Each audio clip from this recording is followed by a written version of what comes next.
Thanks everyone for being here today. I decided I was gonna have to just apologize because this is my one project that's actually all about white people. So I'm apologizing in advance. My name is Jenn Jackson. I'm a third year graduate student in the political science department at the University of Chicago. My paper is called The Militancy of Memory, Collective Memory Resistance and Disrupting White Ignorance. So just to give a brief kind of outline of what I'll be talking about, I'm going to give some context, and what that means is just give you like a general overlook of what's happening in public media that has to do with white ignorance. I'll also give you an animating question, walk through my overall objectives for the paper, and then I'll give you kind of 3 theoretical interventions that I'm trying to make using Bourdieu's idea of the habitus, Charles Mill's idea of white ignorance, and Dr. Taylor's idea about Black Lives Matter movements and Black liberation in a post-Obama era. So first I'll start with kind of some background on Black Lives Matter. So on August 9th, 2014, in Ferguson, Missouri, a northern suburb of St. Louis, 18-year-old Michael Brown was walking down West Florissant Avenue and made a very familiar right-hand turn on his home street, Campview Court, as he headed home with his friends. During the time that they were walking, they would be pulled up on by Officer Darren Wilson, who would use his car to obstruct their path. During interaction and moments later, Wilson would then shoot Michael Brown 6 times, twice in the head, and instantly killing him. In the following weeks, young, predominantly Black people around the country and around the world would recognize and see and understand and cognize the extralegal murder of Michael Brown as one in an all too familiar trend that included many others. Those others including John Crawford III, who was murdered just days before, Yvette Smith, Eric Garner, Miriam Carey, Jonathan Farrell, Rakia Boyd, Kendrick McDade, Kimani Gray, Sean Bell, Ramarley Graham, Oscar Grant, Amadou Diallo, and so many others. However, for the mainstream media, Michael Brown's murder would become an iconic starting point. It would be the instantiation of the Black Lives Matter movement and subsequent nationwide organization. For many in the public sphere, Brown's death would be this kind of first recognition, the first cognate, the first representation of the uncitizened Black body, becoming, for well-meaning white liberals, an elegy to their post-racial dreams, for conservatives, white nationalists, and other likely Trump supporters, a channel to be changed. Those who remained attuned to the Black protest and Black Lives Matter movement and the issues of police brutality and would find themselves learning more than they were knowing. And those who changed the channel would find themselves right where they began, not knowing. Not knowing, blissfully not knowing, yet still likely possessing what they believed would be expert knowledge on race and class and violence and Blackness in the United States. So moving forward to a day that happened last year. On November 9th, 2016, the morning after Donald Trump was elected to the highest office in this country, many of his supporters began expressing feelings of regret. It was found that white college-age women were of his greatest supporters and that white voters overall were strongly in favor of his candidacy. Just months later, when Democrats like Maxine Waters and John Lewis spoke in very plain words about their disdain for his position and their intentions to not support his inauguration, mainstream media would start to give him a chance tour. So, and I had to include Steve Harvey, I'm just saying that. So to give him a chance tour, there would be narrative after narrative after narrative and declaration about how this was our time to band together. Because of all the issues we had had with Black Lives Matter, having to come together in order to support Black life, this was a moment where we had to stand together in the name of civil rights. We needed to respect his office. We should be one, etc. In an interesting turn of events, a white woman, comedian Tina Fey, took a very different tone. She told her audience and her media supporters, quote, "This is not the time to look away," end quote. Look away. Those powerful words coming from an otherwise mainstream feminist rabble-rouser. But these words suggest that the choice to turn away has a tangible and material meaning, that rather than act as a moment of passivity, looking away is an epistemic valuation. So my question then is, what happens when white people reimagine the world? What happens when they choose to look away? What happens when they choose to misperceive or misunderstand or disremember? What remains? What disappears? What is foreclosed? And what is brought to the fore? What's most important in this particular question is, yes, I'm focusing on this idea of white ignorance, but also what that means for the ways that Black people imagine freedom and attain liberation. In Shannon Sullivan's and Nancy Tawana's 2006 anthology called Race and Epistemologies of Ignorance, Linda Alcoff says, what is the new idea of explaining ignorance, quote, what is the new idea of explaining ignorance, not as a feature of neglectful epistemic practice, but as a substantive epistemic practice in itself? In this way, she suggests ignorance is not the absence of knowledge, but rather a form of knowledge in and of itself.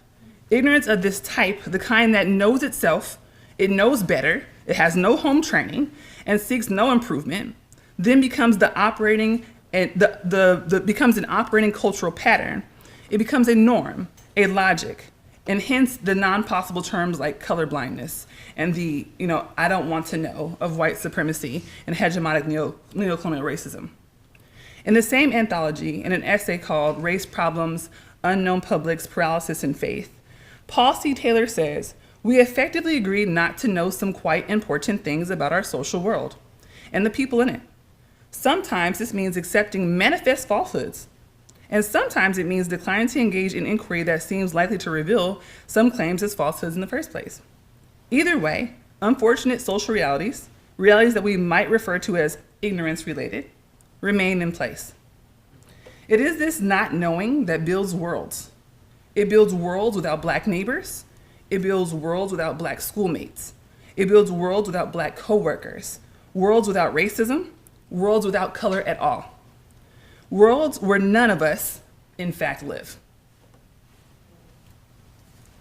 So what you see here is the cleverness of Twitter, but it's also a tweet from July 2015 from a Twitter user named Azaha Atkins, and it's supposed to be kind of a physical embodiment of what happens with the All Lives Matter hashtag. The suggestion being that Black folks decided to say that we mattered, and white folks were like, well, we all do. But they were never saying it until we said we did. But my question is, what about whiteness doesn't do this? Much like this tweet, my project seeks to shine light on the ways that white ignorance should be read as an intentional act, and an omnipresent intentional act, especially where it concerns the lived and living conditions of Black Americans. Thus, my objectives are simple. They are to unearth and investigate the theoretical, empirical, and discursive elements of ignorance, as opposed to the usual kind of that's ignorant flattening, and its embodiment in the logics and practices of modern life in the United States. Rather than minimize the relevance and the ubiquitousness of the term, I want to highlight the work that ignorance does, even for those of us who choose not to align with it. This requires acknowledging hegemonic white ignorance as a world-building mechanism, represented by prescribing this forgetting narrative. If you just simply forget slavery, if you just simply forget Jim Crow, if you just simply forget the needy dead, then all of that will no longer matter. This is obviously not a solution. And I must mention that these practices have gender, sex, ability, size, and other orientations as well, but that's another project. These realities leave Black protest as the most effective and perhaps only disrupting counterforce to white ignorance and white supremacy. So Pierre Bourdieu gives us kind of this language of the habitus. It's a theoretically rich kind of discursive term that thinks about generational knowledge and logics and how logics are formed. So in The Logic of Practice, Bourdieu says, quote, insofar and only insofar as habitus are the incorporation of the same history, or more concretely, of the same history objectified in habitus and structures, the practices they generate are mutually intelligible and immediately adjusted to the structures, and also objectively concerted and endowed with an objective meaning that is at once unitary and systematic, transcending subjective intentions and conscious projects, whether individual or collective. Bourdieu's theorization offers us this term, same history objectified. In addition to this concept of habitus, taken together, the two suggest there's this perceived sameness, as a perceived homogenization of knowledge, of knowing, and of history. This perceived sameness acculturates living persons into a formal, proper, professional, or normative way of being. The public sphere, then, is shaped by the same history and habitus, creating a world predicated on mutual agreement about our history and the shaping of reality where differences are imperceptible. Doesn't mean that they don't exist, but they're not perceived. And so if these differences remain unperceived, then they often go unrecognized. So I ask, what happens when we don't all agree about this same history objectified? When we are not fashioned in hegemonic white social norms and behavior, what is to come of us? And Charles Mills gives us some idea of what that looks like.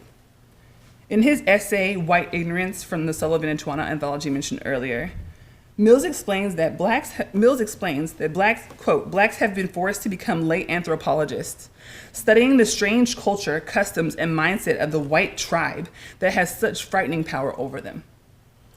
A requisite for membership in this kind of white tribe is ignorance to some degree, or at least a passing as ignorance. Hence the idea of whiteness becoming a racial slur, and the idea of a black card being handed out because of some proprietary knowledge about the black experience. It is this process of knowing that then becomes the condition of whiteness and blackness and membership and kinship. We might flatten what Mills describes into the term code switching. In many ways, we code switch not just into behaviors and practices, but into certain ways of knowing ourselves. The shift then becomes an epistemic practice and a means of survival. We possess particular types of perception which supersedes white ignorance, but we do so that we can live. He says, quote, in all of these cases, the concept is driving the perception, with whites a prioristically intent on denying what is before them. And he talks about this in the context of, he gives kind of several vignettes in the book where he talks about there would be these uprisings, these on slave ships. And so these folks who were in the burrows of the ship would be on the deck. And it's like, clearly something's happening. But because the perception was that these individuals are not capable of working together to overthrow this ship, they are not smart enough, they're not able-bodied enough, even as they would be basically setting everything ablaze. The perception was they can't be doing this because they are black. So the question then becomes, if we do not believe what we see before our very eyes, then what is the world? What is it that we actually live in? At their inception, these new logics, which are perpetuated via habitus, recreate history for new generations. And as those marginalized people who actually lived through periods of oppression and domination like slavery, Jim Crow, extrajudicial lynching, the moment that we're living in today, as long as they pass on, the world is remade in an agreed upon fashion and by these ideal cognizers, the folks who are allowed to know. As Mill points out, this process requires that marginalized groups forget their true histories in favor of the rewritten ones, or at least pretend as if they have. This is precisely how white ignorance operates to both eradicate and create new logics, new practices, and new histories. And what I'm arguing with this kind of framework is that this is a theoretical underpinning of why protest matters. So looking at King Yamada Taylor's work, oh, it's not formatted nicely for you all. Oh, you can see the pictures, that's what matters. So from hashtag Black Lives Matter to Black Liberation, Taylor tells us that every movement needs a catalyst, an event that captures people's experiences and draws them out from their isolation into a collective force with the power to transform conditions. Taylor describes these eruptions of collective action that have broken through the veil of segregation that has shrouded it from public view, as periodic ruptures of domestic quietude. In the quietude is the location where white ignorance thrives, shushing new political formations and foreclosing on kinship possibilities that make the world anew. These political movements counteract the ahistorical isolationist nature of existing white supremacist logics.